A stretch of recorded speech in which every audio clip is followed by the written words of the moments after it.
स्वागत है आप सबका हमारे साथ इस खास वीडियो में, जिसमें हम बात करेंगे साप्ताहिक राशिफल की। वीकली राशिफल 4 अगस्त से लेकर और 10 अगस्त तक क्या कहते हैं आप सभी के सितारे। जब भी हम साप्ताहिक राशिफल की बात करते हैं तो चंद्रमा मुख्य होता है, क्योंकि जो मून है वो हर 2.25 दिन में अपना स्थान परिवर्तन करता है। इस पूरे ही वीक चंद्रमा की जो स्थिति रहने वाली है, चंद्रमा वृश्चिक में रहेंगे, धनु में रहेंगे, मकर में रहेंगे और फिर आखिरी दिन 10 तारीख को कुंभ में रहेंगे।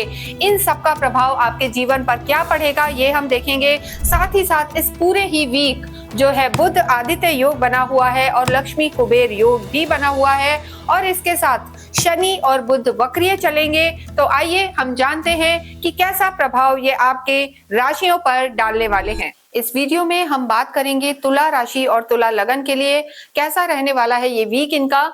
देखिए 4 अगस्त से लेकर और 10 अगस्त तक हम बात कर रहे हैं। जब भी हम साप्ताहिक राशिफल की बात करते हैं तो चंद्रमा की स्थिति बहुत महत्वपूर्ण होती है, मून बहुत ज्यादा इंपॉर्टेंट होते हैं। मून इस पूरे ही वीक में हम देखेंगे तो वृश्चिक में रहेंगे, धनु में, मकर में और कुंभ में रहने वाले हैं। लेकिन जब भी चंद्रमा चौथे घर में, 8वें में या 12वें में रहते हैं तो कमजोर हो जाते हैं, और उस समय कोई भी इंपॉर्टेंट कार्य करना अच्छा नहीं रहता, शुभ कार्य नहीं करने चाहिए। तो ऐसी स्थिति में अगर हम तुला राशि, तुला लगन के लिए देखें तो जब लगभग हम कहेंगे 8 और 9 तारीख को चंद्रमा आपके 4th हाउस में रहेंगे, यानी पहले वृश्चिक में रहेंगे जब वीक स्टार्ट होगा, और लगभग 8 और 9 तारीख को 7 की रात से ही आप मान के चलें चंद्रमा आपके 4th हाउस में आ जाएंगे। और यहाँ पर हम कहेंगे कि स्थिति आपके लिए बेटर नहीं रहेगी। सुख भाव में चंद्रमा का होना यानी 4th हाउस, यहाँ पर जब भी चंद्रमा आए तो आपको केयरफुल रहना है। तो डेट नोट कर लें आप 8 और 9 को। और इस वीक की अगर हम बात करें तो अंगारक योग, कालसर्प योग जो है समाप्त हो चुके हैं।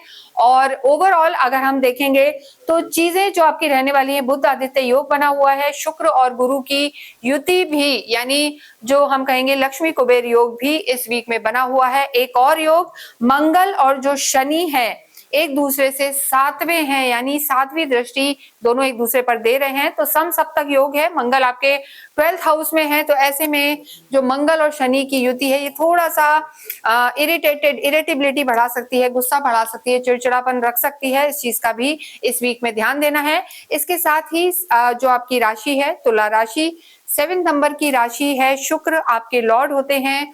और यहाँ आपको पता होना चाहिए कि आपकी राशि आप कैसे पहचाने, कैसे जाने। तो आप अपनी कुंडली खोलें, उसमें चंद्रमा की स्थिति देखें। चंद्रमा जहां भी प्लेस है वहां नंबर 7 लिखा है तो आपकी जो राशि है तुला है, और आपकी कुंडली में 1st हाउस में 7 है तो जो आपकी लगन है वो तुला है। तो ऐसी स्थिति में हम कहेंगे कि तुला राशि और तुला लगन के लिए वीडियो है, यानी आप अपनी चंद्र राशि और जन्म की राशि के आधार पर रिलेट करके इसे देख सकते हैं। देखिए यहाँ सबसे पहले हम आपके चार्ट को देखते हैं। मंगल 12th हाउस में है, केतु आपके 11th हाउस में है, बुध सूर्य का बुध आदित्य योग बना हुआ है, और गुरु शुक्र का जो हम कहेंगे कि यहाँ पर योग बना हुआ है लक्ष्मी कुबेर योग।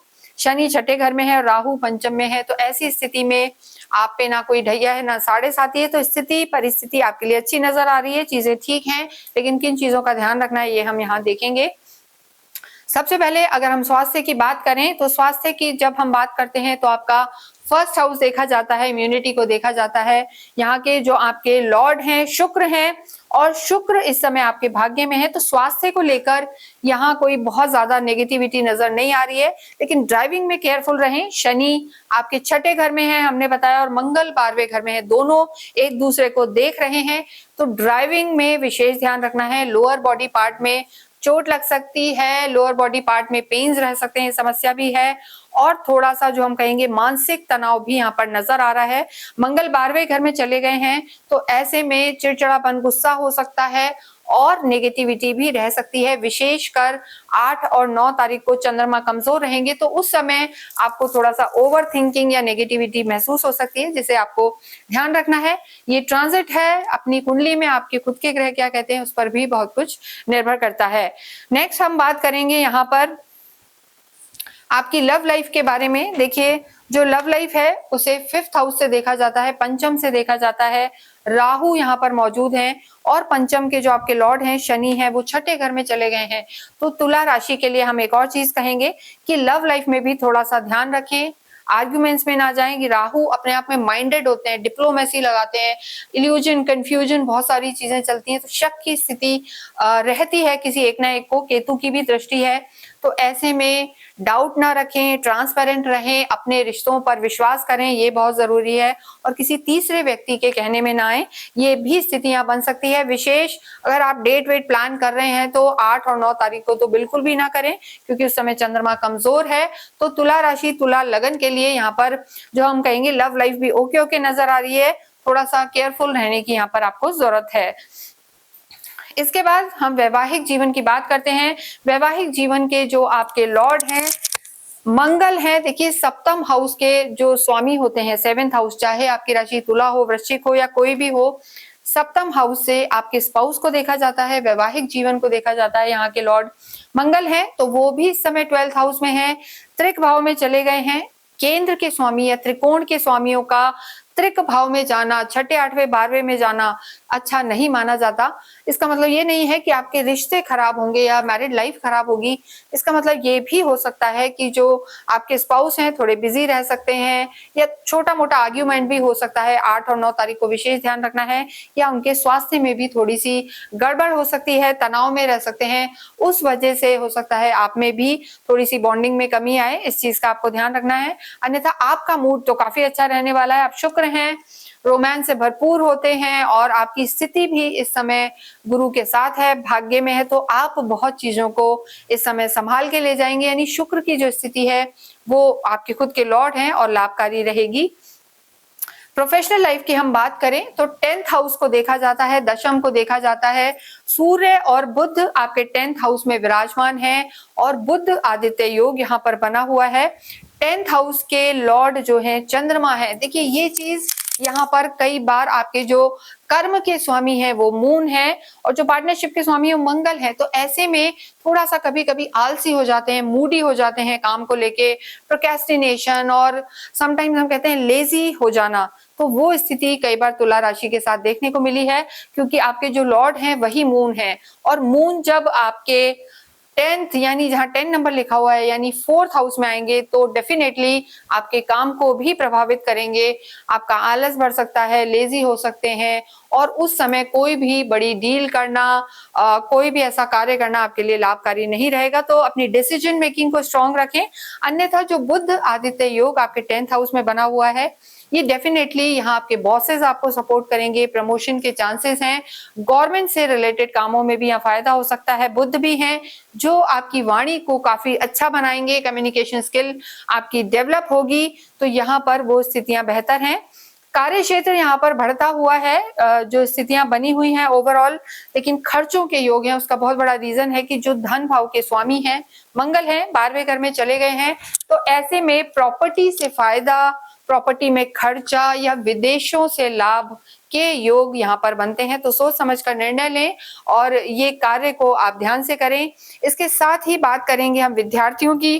देखिए, विद्या का जो भाव होता है, यही पंचम भाव आपकी लव लाइफ को दिखाता है, कहीं ना कहीं आपकी सोच भावनाओं को भी दिखाता है, लव लाइफ को भी दिखाता है, साथ ही साथ एकेडमिक्स को भी दिखाता है, और संतान को भी।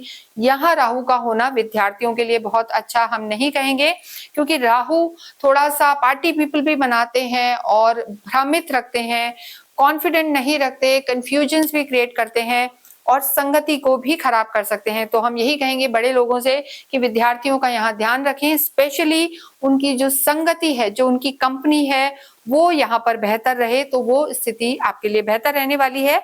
इसके साथ ही जो आपका स्पेशली जो डेट्स हैं, हम कहेंगे 8th और 9th को अगर कोई एग्जाम वगैरह है तो वहां पर थोड़ी सी आपको जो रिजल्ट्स आप चाह रहे हैं वैसे शायद ना मिले, अन्यथा चीजें ठीक हैं। नेक्स्ट हम बात करेंगे अध्यात्म की और आपके भाग्य की। आध्यात्मिक आप बहुत ज्यादा नहीं होते, पर गुरु जो अभी अध्यात्म और ज्ञान के कारक हैं आपके 9वें भाव में है। शुक्र भी जो नॉलेज देते हैं, शास्त्रों के अध्ययन के प्रति रुचि देते हैं, वो भी आपके 9वें भाव में है। तो ध्यान, ज्ञान, साधना यहाँ पर बढ़ने वाली है। नॉलेज भी, स्पिरिचुअल नॉलेज जो हम कहेंगे शास्त्रों का अध्ययन, ये सब इस वीक में आप कर सकते हैं। यात्राएं भी हो सकती हैं, क्योंकि गुरु यहाँ से बैठ के अपने 3रे भाव काम भाव को देख रहे हैं, तो यहाँ पर आपकी स्थितियां बेहतर हैं। और भाग्येश जो है हम कहेंगे भाग्येश आपके बुध हैं, यानी नवम भाव के स्वामी भाग्येश हैं। बुध का आपके 10th हाउस में होना, बुध आदित्य योग बनाना, यानी भाग्येश का आपको पूरा पूरा साथ मिलेगा। बुध वक्रीय जरूर हैं, लेकिन यहाँ पर उनकी स्थिति बहुत बेहतर है, जो आपके जीवन में सुख सुविधा बढ़ाने वाली होगी, आपकी वाणी को अच्छा रखेगी, बुद्धि को अच्छा रखेगी, और कितने भी काम यहाँ अटक रहे हो बुध आपको उन सब में से निकालेंगे। तो इस तरीके से पूरे वीक की हम बात करें तो मिला जुला असर यहाँ रहने वाला है। आपके लॉर्ड शुक्र है, किसी भी तरीके की कोई परेशानी आती है तो आपको 6 मुखी रुद्राक्ष अवश्य पहनना चाहिए, क्योंकि 6 मुखी रुद्राक्ष जो है आपके लिए काफी लाभकारी रहेगा, क्योंकि उनके जो लॉर्ड हैं वही वीनस हैं और आपके भी लॉर्ड वीनस हैं। तो ऐसे में शुक्र का आशीर्वाद प्राप्त करने के लिए 6 मुखी रुद्राक्ष आप धारण करें या अपने घर के मंदिर में विराजमान करें। इसके अतिरिक्त जो आपके भाग्येश हैं बुध और शुक्र, इनकी आराधना करें, गणेश चालीसा करें और पूंजी का स्रोत या अपनी कुल देवी की आराधना करें तो आपको काफी लाभ होगा। शुक्रवार के दिन छोटे छोटे बच्चों को आप अवश्य ही कुछ भी मिष्ठान बांटें, ये हम जरूर कहेंगे। और बुधवार के दिन मंदिर में जाके शमी पत्र, तुलसी या और भी कोई ऐसे स्पिरिचुअल जो प्लांट्स होते हैं वो अवश्य आप मंदिर में दान करें, इससे आपको लाभ होगा। किसी भी इंपॉर्टेंट काम के लिए जाएं, थोड़ा सा दही चीनी खा के जाएं। और साथ ही इस वीडियो को हम ये विराम देते हैं। कोई क्वेरी है तो आप हमसे संपर्क कर सकते हैं। कमेंट बॉक्स में अवश्य ही ओम शुभ शुक्राय नमः लिखें। Thank you.